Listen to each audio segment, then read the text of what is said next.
الحمد لله حمدا كثيرا طيبا مباركا فيه كما أمر. أشكره وهو الذي وعد المزيد لمن شكر.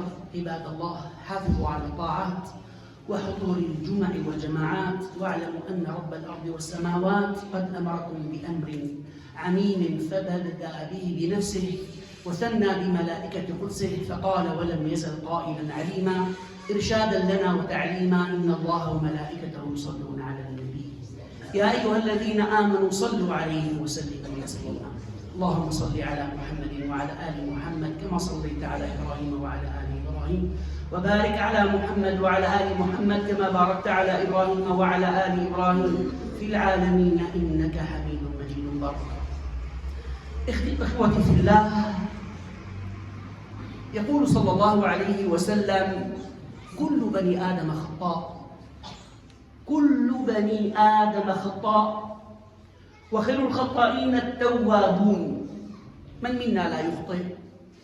بل إن سلف أمتنا كانوا خطائين، كما يقول الحسن البصري رحمه الله: إن سلف أمتكم كانوا خطائين لكنهم كانوا أوابين، كانوا رجاعين، كانوا يستغفرون الله عز وجل.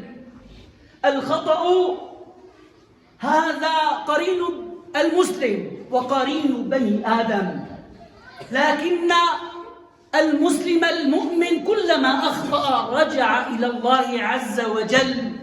فمن كون الله إذا رأى صدقا في التوبة من عبده يبدل سيئته بحسنة.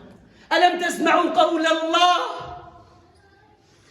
إلا الذين آمنوا وعملوا الصالحات فأولئك يبدل الله سيئاتهم حسنات، بعد أن ذكر صفات عباد الرحمن فقال: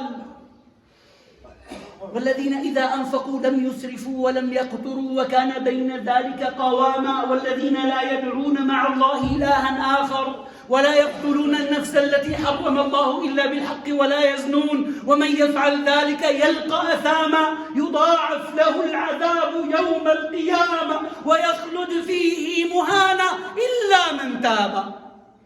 كان مشركا تاب، كان قاتلا لنفس تاب، زنى تاب، سرق تاب، غش تاب، إلا من تاب وآمن وعمل عملا صالحا فأولئك يبدل الله سيئاتهم حسنات وكان الله غفورا رحيما. الله أكبر. أتذكر قصة رواها ابن عساكر في تاريخ دمشق وأختم بها ما تسمعون. قال: كان فئة من المسلمين ذاهبين إلى بيت الله عز وجل قاصدين الحج، إذا بقطاع طريق يأتون طريقهم فيقطعوه ويسرقوا ما عندهم من مال ومن طعام ومن زاد، فإذا بين الطعام لوز وسكر فوضع بين يدي قائد قطاع الطريق فقال: أبعدوه عني فإني صائم، أبعدوه عني فإني صائم. فقال له أحد شيوخي في القافلة: سبحان الله، تقطع الطريق وأنت صائم؟ أما تستحي من الله عز وجل؟ فالتفت إليه قائلا: إني لأترك بيني وبين الله عز وجل خيطا لعله يوصلني إلى الصلح مع الله، لعل الصوم يوصلني إلى أن أصطلح مع الله. ثم يقول الشيخ: إذا بهذا اللص يستحي ويتركني ويمشي. قال: والله رأيته بعد عام أو أكثر عند البيت يبكي ويذكر الله عز وجل. فقلت له: ألست صاحبي رأس قطاع الطريق؟ قال: بلى، استرني، إني تبت إلى الله لعل الله يقبل توبتي، فما زلت أصوم حتى أوصلني الصوم إلى التوبة النصوح. فلا تيأس يا عبد الله، افعل ما أمرك الله عز وجل، صل فإن الصلاة تنهى عن الفحشاء والمنكر. صم فإن الصوم يأخذ بقلبك إلى الله. تصدق فإن الصدقة برهان على إيمانك. اسعى لأن تكون من حجاج بيت الله، لأن الحج يهدم ما كان من ذنب.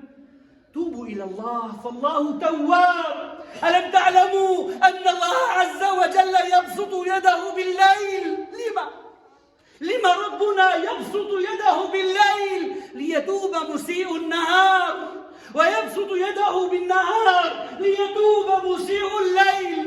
ألم تعلموا أن الله قال: من أتاني يمشي أتيته هرولا، من ذكرني في نفسه ذكرته في نفسي، من ذكرني في ملأ ذكرته في ملأ خير منه. الله يتحبب إلينا بالنعم، يتحبب إلينا بآلائه، ونحن نتبغض إليه بالمعاصي.